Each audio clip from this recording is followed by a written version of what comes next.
आप सबको पता है अभी एसएससी जीडी की वैकेंसी आई है और एसएससी जीडी की वैकेंसी के लिए जो योग्यता रखी गई है, योग्यता है 10वीं पास।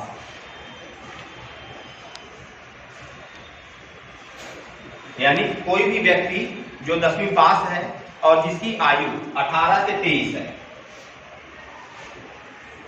वह इस फॉर्म को भर सकता है। अभी केंद्र सरकार ने आयु में छूट देते हुए इस आयु को बढ़ा करके अधिकतम आयु सीमा कर दी है 26 वर्ष। ठीक, इसके अलावा किसी व्यक्ति को भरने के लिए यदि हम जनरल वर्ग के लड़कों की बात करें, जनरल, ओबीसी और एससी, उनके लिए जो हाइट का पैमाना इसमें रखा गया है वह है 170 सेंटीमीटर। इसके अलावा यदि गर्ल्स की बात करें या लड़कियों की बात करें, उनके लिए 157 सेंटीमीटर हाइट रखी गई है।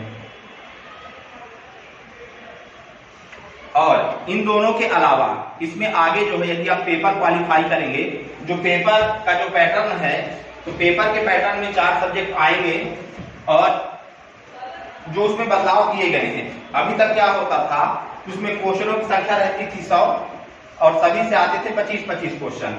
इस बार से क्वेश्चनों की संख्या को घटा दिया गया है और जो क्वेश्चनों की संख्या है इनको कर दिया गया है 80। पार्ट वही है 4। ठीक, एक इसमें हिंदी है, एक मैथ का पार्ट है, एक रीजनिंग का है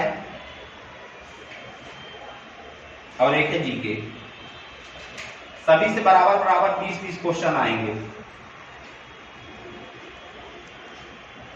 20 क्वेश्चन हिंदी के, 20 क्वेश्चन मैथ के, 20 क्वेश्चन रीजनिंग के और 20 क्वेश्चन जीके के। यहां पर ध्यान देने वाली बात यह है, इसमें जो टाइम का ड्यूरेशन है इस बार कर दिया गया है 60 मिनट।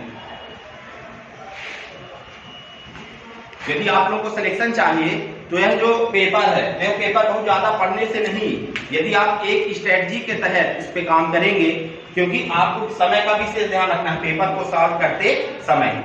यदि आप पेपर सॉल्व करना इन दोनों सब्जेक्टों से शुरू किए, यानी मैथ और रीजनिंग से, भले ये सब्जेक्ट आपसे बन रहे हैं पर चूंकि ये दोनों सब्जेक्ट टाइम टेकिंग है, आप कोई सा भी क्वेश्चन करना शुरू करेंगे उसमें आपको समय लगेगा और पेपर में आपको इसका विशेष ध्यान रखना है कि आपको 80 क्वेश्चन 60 मिनट में करने हैं।